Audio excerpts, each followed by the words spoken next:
What we are witnessing right now is not some minor procedural adjustment buried deep in legislative paperwork. It is a moment that signals a genuine shift in how power, regulation, and accountability are being negotiated at the federal level. When lawmakers step in to place a nationwide block on a tax rule tied to suppressors and short-barreled rifles, they are not simply pressing pause on a line item. They are drawing a boundary. And boundaries in governance always tell us something important about priorities, pressure, and the direction of future policy. Think about what it takes for a legislative body to intervene at this scale. These decisions don't appear in isolation. They are the product of months, sometimes years, of debate, lobbying, constituent pressure, legal interpretation, and political calculation. When momentum builds to halt a regulatory mechanism tied to registration and taxation, it reflects a broader tension, the ongoing negotiation between federal oversight and the public's expectations about fairness, clarity, and constitutional limits. This is not just about equipment classifications or paperwork. It is about how rules are justified, enforced, and ultimately accepted by the people they affect. What makes this moment particularly significant is that it changes the rhythm of enforcement. Regulation normally operates on a forward track.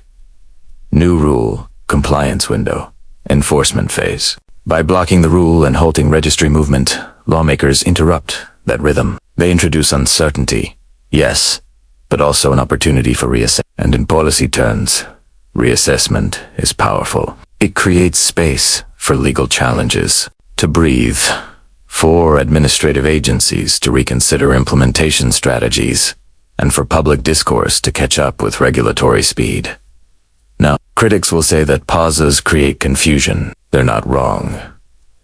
Anytime you stop a regulatory train mid-motion, stakeholders feel the jolt. Manufacturers question time. Legal professionals revisit guidance. Citizens wonder what applies now versus what may apply tomorrow. But that disruption is not necessarily evidence of dysfunction. It can also be evidence of a system actively recalibrating itself. Governance is not meant to be frictionless. It is meant to absorb competing pressures and produce outcomes that withstand scrutiny. And scrutiny is exactly what this block invites. Be stepping in, lawmakers are effectively saying that the rule, or at least its implementation, deserves another look. Another look. That matters because administrative authority is vast, and when legislative power asserts itself, it reinforces the idea that regulatory agencies do not operate in a vacuum. They function within a framework shaped by elected representatives, whether one agrees with the bloc or opposes it. The action underscores a constitutional conversation about where lines are drawn and who has the final say when interpretation meets enforcement.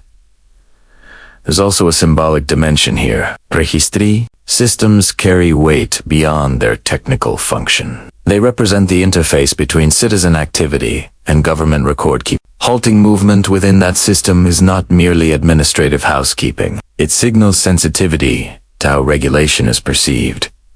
Trust plays a central role. When people believe rules are moving too fast or without sufficient clarity, resistance grows. Legislative intervention becomes a mechanism to restore a sense. Rightly or wrongly, that deliberation is still possible.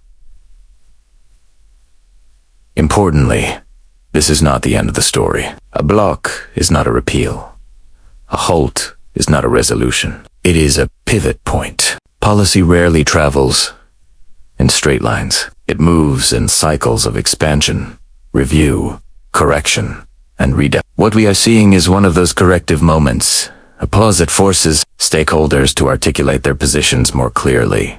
Supporters must justify why the rule should proceed. Opponents must outline what a better framework would look like. In that sense, the block transforms a regulatory dispute into a broader civic dialogue.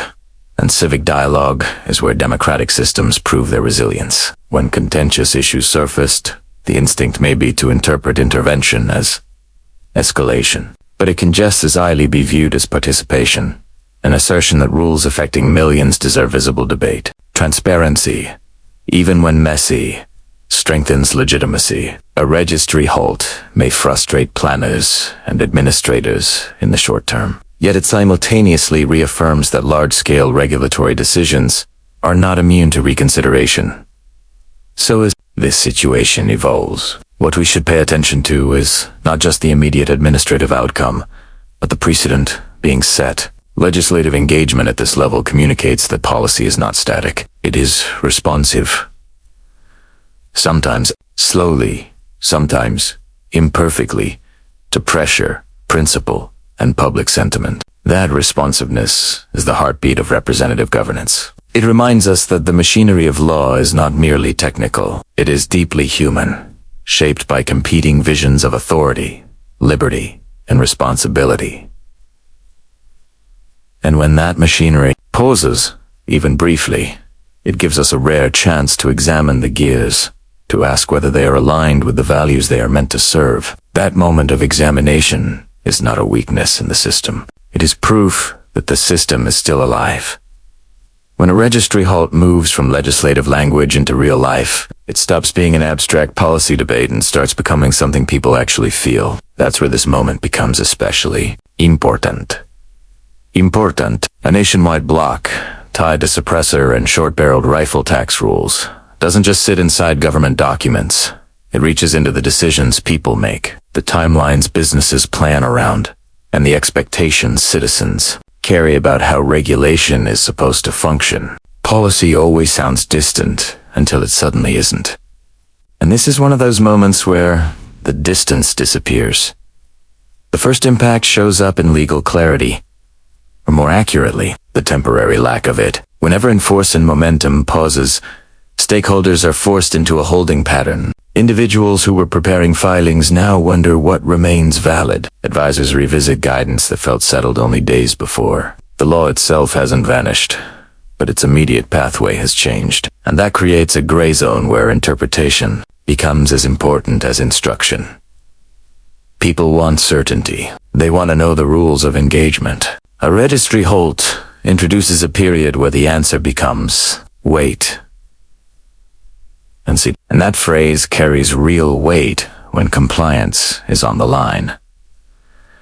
But uncertainty isn't purely disruptive. It's also revealing. It shows how deeply regulatory systems are woven into everyday planning. Businesses connected to manufacturing, distribution, and compliance don't operate on improvisation. They depend on predictability. When that predictability shifts, even temporarily, it ripples through supply chains, staffing decisions, and investment timing.